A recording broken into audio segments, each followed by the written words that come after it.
اللہ کے محبوب علیہ السلام ایک دن مدینے سے گزر رہے تھے تو ایک شخص جس کا نام تھا سوا، تو وہ گھوڑا لیے جا رہا تھا، حضور کو پسند آ گیا، اس سے کہا کہ یہ بیچتے ہو؟ اس نے کہا بیچتا ہوں۔ کتنے کا؟ اتنے کا۔ کہا کہ رکو میں اس کی قیمت لے کے آیا اور تمہیں دیتا ہوں۔ کسی نے اس کو رکے ہوئے دیکھا تو پوچھا یہاں کیوں کھڑے ہو؟ اس نے کہا مسلمانوں کے نبی سے اس گھوڑے کا سودا ہو گیا ہے تو وہ قیمت لینے گئے ہیں۔ اس نے کہا مجھے زیادہ پیسوں سے دے دو۔ تو اس نے کہا میں تو یار سودا کر چکا ہوں۔ اس نے کہا کہ کوئی گواہ تھا؟ کہا نہیں۔ کہا مکر جانا۔ اس کو پیسوں کی لالچ آ گئی، اس نے کہا ٹھیک ہے حضور، اتنے میں قیمت لے کے پہنچ گئے۔ تو اس نے کہا میں نے تو آپ سے سودا کوئی نہیں کیا۔ حضور نے کہا ابھی تو سودا ہوا ہے۔ وہ کہنے لگا میں نے سودا کوئی نہیں کیا۔ لوگ بھی اکٹھے ہونے لگے، ہجوم بن گیا۔ اب حضور کہے میں نے گھوڑا خریدا ہے، وہ کہے میں نے بیچا نہیں۔ اب جب لوگوں کا ہجوم بنا تو لوگوں کے ہجوم کا بھی ایک پریشر ہوتا ہے۔ تو اس نے کہا کہ اگر بات لوگوں پہ چلی گئی تو صادق بھی یہ ہیں، امین بھی یہ ہیں، تو لوگ تو انہیں سچا کہیں گے۔ اس نے کہا اچھا مجھے یہ بتائیں کہ جب دو آدمیوں کے مابین یوں نزاع بن جائے تو اس میں تسویہ کی صورت کیا ہوتی ہے آپ کی شریعت میں؟ تو حضور نے فرمایا میری شریعت تو کہتی ہے کہ جو مدعی ہے وہ گواہ لائے، والیمین علی من انکر، جو انکار کرتا ہے وہ قسم دے دے۔ اس نے کہا پھر ٹھیک ہے، آپ کا دعویٰ ہے کہ آپ نے گھوڑا خریدا ہے تو پھر آپ گواہ دیں، اور اگر آپ کے پاس گواہ نہیں ہے تو پھر میں قسم دے دیتا ہوں۔ جھوٹ اس نے پہلے بول لیا تھا، قسم دینا اس کے لیے مشکل نہیں تھا، اور اس کو یہ بھی پتا تھا گواہ کوئی نہیں۔ تو اس نے کہا جناب آپ گواہ پیش کر دیں تو میں گھوڑا دے دیتا ہوں جس قیمت پہ آپ بتا رہے ہیں، اور اگر آپ کے پاس گواہ نہیں ہے تو پھر میں قسم دے دیتا ہوں۔ اب بھری بزم تھی، لوگوں کا ہجوم تھا، اور اس نے ایک ایسی بات کی۔ قبل اس سے کہ کچھ دیر گزرتی حضرت حذیفہ بن یمان الانصاری رضی اللہ تعالیٰ عنہ آگے بڑھے اور کہا کہ گواہی مانگتا ہے؟ اس نے کہا جی میں گواہی مانگتا ہوں۔ تو کہا میں گواہی دیتا ہوں، جتنے میں حضور نے بتایا اتنے میں سودا ہوا ہے اور حضور نے گھوڑا خریدا ہے۔ اس نے کہا جی ٹھیک ہے میرا مطالبہ پورا ہو گیا، گواہی چاہیے تھی، درکار تھی گواہی، وہ گواہی مل گئی۔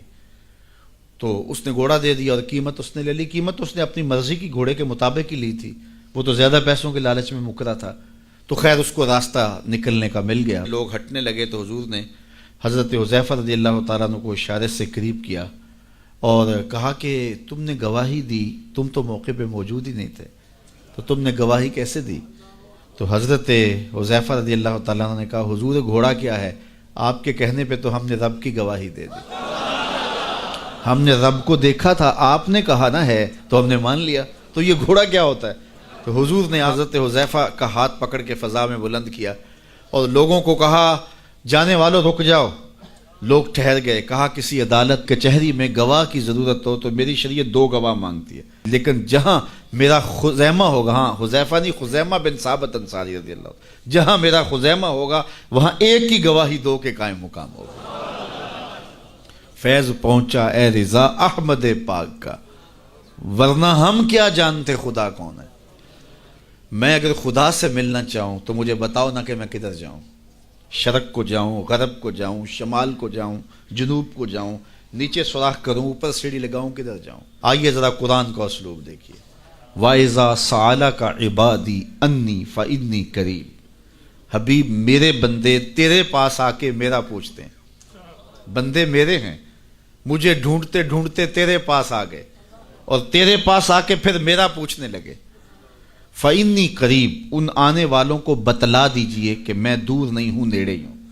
فا تاقیبیہ کے بعد علماء تفسیر نے لکھا کہ کل مقدر ہے، یہاں کل ماننا پڑے گا۔ فَإِنِّي قریب اے فَقُلْ إِنِّي قریب، ان کو کہہ دیجئے کہ وہ دور نہیں، آگے ہو تو مل جائے گا۔ یہ ہے ترجمہ کل کے مقدر ماننے سے۔ لیکن صوفیہ فرماتے ہیں کل کو مقدر ماننے کی ضرورت ہی کیا ہے، بات ہی سیدھی ہے۔ حبیب میرے بندے مجھے ڈھونڈتے ڈھونڈتے تیرے تک آ گئے، تو محبوب جب تیرے تک آ گئے میں پھر بھی دور ہوں۔ میرے بندے جب مجھے ڈھونڈتے ڈھونڈتے تیرے تک جو آ گئے تو محبوب تیرے تک آ گئے ہیں تو میرے تک آ گئے۔ یہ تیرے پاس آ کے پھر میرا پوچھ رہے ہیں، جو تیرے پاس آ گئے وہ میرے پاس آ گئے، چونکہ تیرے تک پہنچنا ہی تو میرے تک پہنچنا ہے۔ تو کہا اگر خدا تک پہنچنا ہے تو مصطفیٰ تک جانا ہوگا، بس یہی راستہ خدا تک پہنچتا ہے۔